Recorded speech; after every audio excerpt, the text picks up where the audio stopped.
Dans la leçon précédente, nous avons vu la définition du sacrifice qui comprenait ces trois choses, l'oblation, l'offrande d'une chose dont on se sépare et que l'on veut donner à Dieu, dont on se dépouille vraiment, et qui est le signe d'un dépouillement intérieur, du don de soi à Dieu. On a vu qu'il y avait une destruction, que le but c'était de s'unir à Dieu. Eh bien, étendons-nous cette fois sur les buts du sacrifice, les fins du sacrifice. Nous en avons déjà parlé parce que lorsque nous avons parlé de la prière, nous avions parlé des 4 fins de la prière. Et ces 4 fins, on va les retrouver dans le sacrifice, naturellement. Le sacrifice est un acte du culte, c'est un acte extérieur, c'est un acte public, c'est un acte politique du culte, mais c'est un acte du culte, vraiment. Tout comme la prière est un acte du culte. La prière, elle, est plus personnelle, elle est un acte souvent, privé. Elle peut être aussi un acte purement intérieur et non pas extérieur, mais elle est aussi un acte du culte. Et donc le sacrifice, comme tout acte du culte, revêt 4 fins. Et ces 4 fins sont peut-être, je dirais, encore et beaucoup plus manifestes dans le sacrifice que dans la prière. Voilà pourquoi il est bon de s'attarder un peu sur ces 4 fins.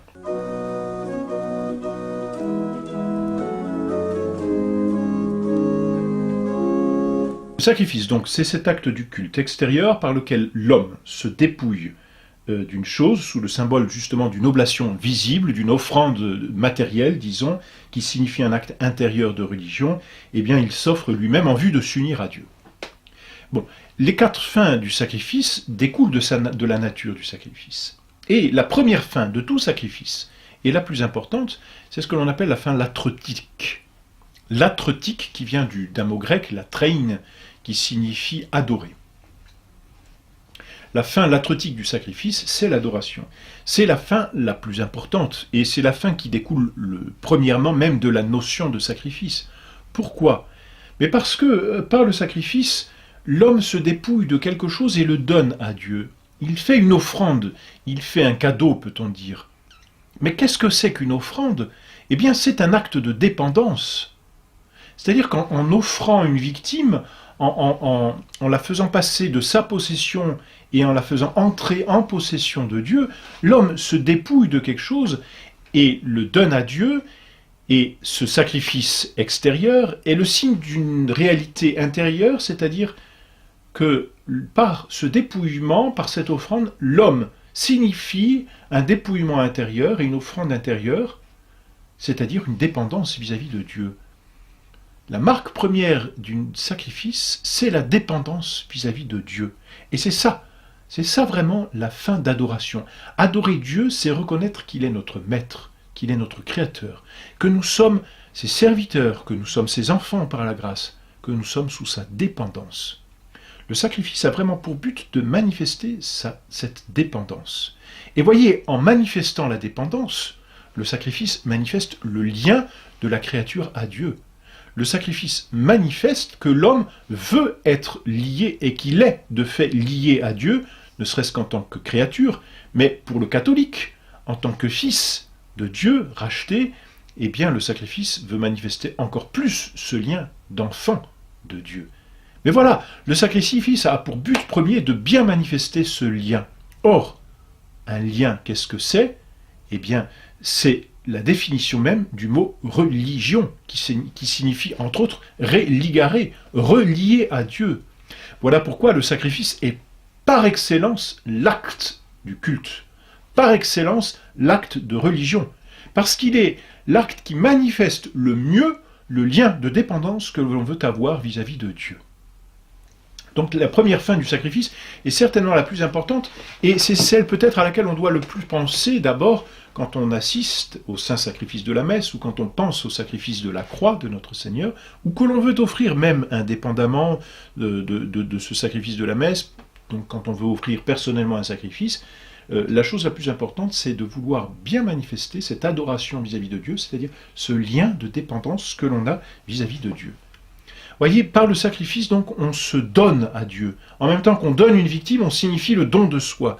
Il y a un dévouement, une dévotion même. Et tous ces mots, voyez, rentrent dans la même famille. Dévouement, dévotion, adoration, c'est exactement le même sens. C'est une consécration, on peut dire. Un don de soi, consécration. Voilà pourquoi le prêtre est par excellence donné à Dieu. Voilà pourquoi les religieux qui font ces 3 vœux, eh bien, se donnent à Dieu et vivent de cette consécration. Donc, première fin du sacrifice, la fin latrutique, c'est la fin d'adoration, très importante. Deuxième fin du sacrifice, tout aussi importante, elle est propre, je dirais, à l'état dans lequel nous vivons, c'est-à-dire à l'état de pécheur. Nous sommes, de fait, on peut le constater, et on le sait aussi par la foi, il y a eu le péché originel, nous sommes dans un état de péché. Nous sommes sous le régime, si l'on peut dire, du péché. L'homme est pécheur, l'homme est déficient. Et le péché, c'est une offense à Dieu. Or, comment réparer ce péché? Par une expiation. Et comment se fait cette expiation? Par le sacrifice. Et là encore, le sacrifice extérieur est le signe du sacrifice intérieur, et le but du sacrifice, c'est d'expier les péchés. C'est-à-dire, expier, ça veut dire réparer. Quand on a péché, il faut réparer. Quand on a péché, il faut demander pardon. C'est exactement le sens du sacrifice. En offrant à Dieu un cadeau, justement, en offrant une victime, on a pour but de lui demander pardon. Et en lui demandant pardon, on veut apaiser sa colère légitime vis-à-vis de nous qui avons été rebelles par le péché.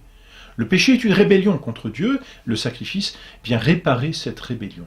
Donc le sacrifice, en étant cette offrande, destruction, voyez, d'une chose, signifie aussi l'oblation de soi-même et le désir de réparer. Le but, finalement, c'est d'obtenir le pardon de Dieu et sa bienveillance, n'est-ce pas? Voilà. Malheureusement, c'est ce qui a été gommé, on en reparlera d'ailleurs, mais c'est ce qui a été gommé dans la nouvelle messe. Cette fin qu'on appelle de propitiation. Voilà le mot peut-être plus compliqué qui dit la fin du sacrifice, la fin de propitiation, c'est-à-dire de réparation. On entend dans propitiation le mot propice qui signifie rendre Dieu propice, clément, c'est-à-dire le rendre bienveillant. D'irrité qu'il était à cause de nos péchés, le sacrifice va le rendre clément à notre égard, va le rendre bienveillant et va nous obtenir le pardon. Voilà donc la deuxième fin du sacrifice. En fait, par le sacrifice et par l'immolation, plus précisément que par l'offrande, par l'immolation de la victime, l'âme va traduire, si l'on peut dire, d'une façon douloureuse, d'une façon onéreuse, c'est le sacrifice, c'est la destruction, eh bien l'âme traduit sa volonté de réparation de ses péchés. Il y a donc dans le sacrifice un désir de satisfaction, de réparation. Ça va ensemble, voyez, réparation du péché et propitiation. D'un côté, l'homme répare, de l'autre côté, on veut que Dieu soit apaisé. Voyez, il y a ce double aspect dans le sacrifice, puisque on l'a vu juste avant, le sacrifice c'est ce lien qui va unir l'homme à Dieu. Et bien pour que ce lien soit, je dirais, un véritable lien, c'est-à-dire qu'il relie les deux parties, il faut que l'homme expie son péché, c'est le sens de la destruction, et il faut que Dieu soit, par cette expiation, rendu propice. Voilà la propitiation. Voilà la deuxième fin extrêmement importante du sacrifice. Comprenez bien que s'il n'y a pas cette fin dans le sacrifice, si l'on gomme la propitiation, alors il n'y a plus de certitude qu'il y ait ce lien entre l'homme et Dieu. Et donc il n'y a plus cette certitude que l'homme, ou plutôt le sacrifice de l'homme ou la prière de l'homme, soit entendu de Dieu. Et ça c'est dramatique. Et on en reparlera. Ça a été effacé de la nouvelle messe, ça a été gommé malheureusement. Et aujourd'hui on parle de moins en moins de la réparation du péché. Et c'est tragique parce que si l'homme ne répare pas son péché, Dieu ne peut pas lui être propice ni bienveillant, parce que Dieu n'est pas bonasse. Dieu est un Dieu juste. S'il est un Dieu de miséricorde, il est aussi un Dieu juste. Il exige, pour faire sa miséricorde, pour être bienveillant à notre égard, qu'il y ait une part de justice en nous, c'est-à-dire de réparation. Et voyez comment la miséricorde et la justice s'embrassent, si l'on peut dire, dans l'acte même du sacrifice, où l'homme offre en justice, si l'on peut dire, et Dieu fait miséricorde suite à cet acte. Voilà pour la deuxième fin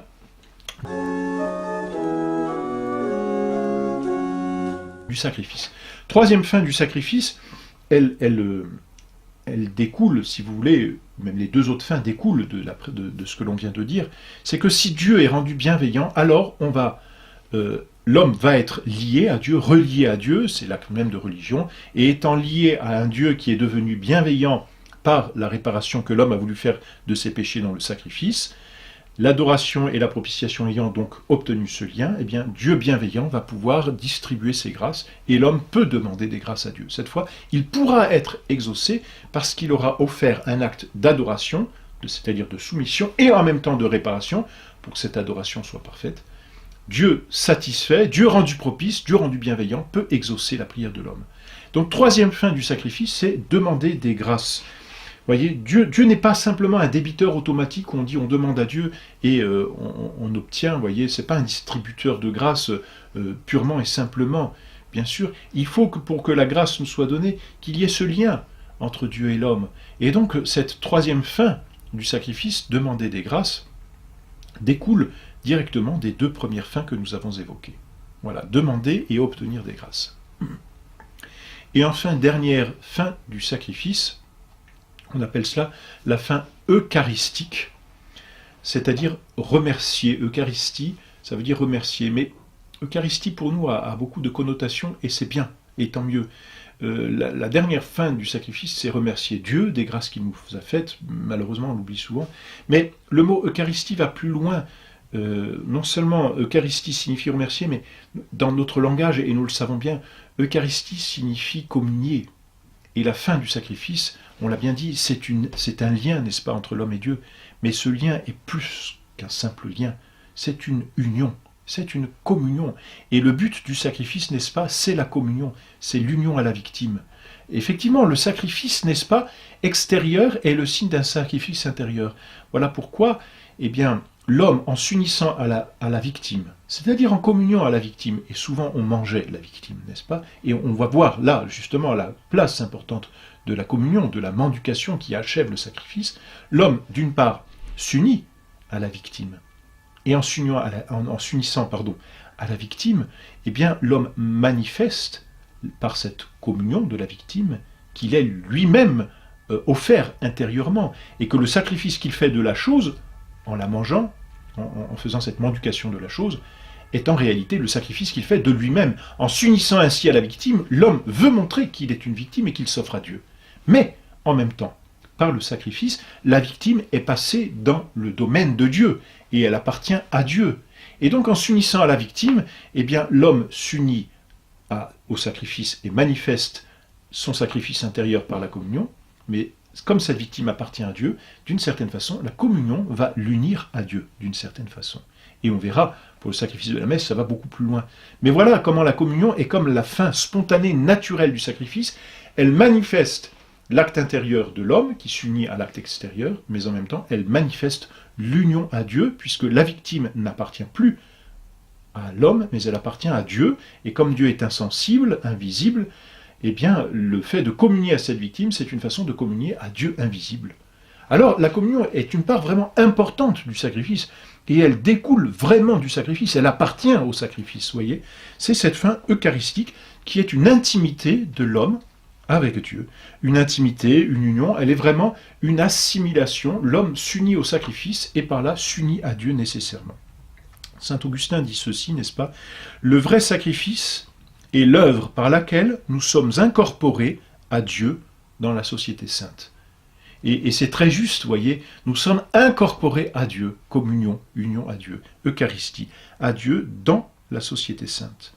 Et donc on voit bien là aussi le côté social et politique qu'il y a, où non seulement l'homme, mais l'homme en tant qu'appartenant à une société, et donc la société doit communier en tant que telle. Et pour qu'elle communie en tant que telle, elle doit assister en tant que telle au Saint-Sacrifice. Si la communion est un acte individuel, on le sait bien, un repas est toujours un acte public, un acte politique.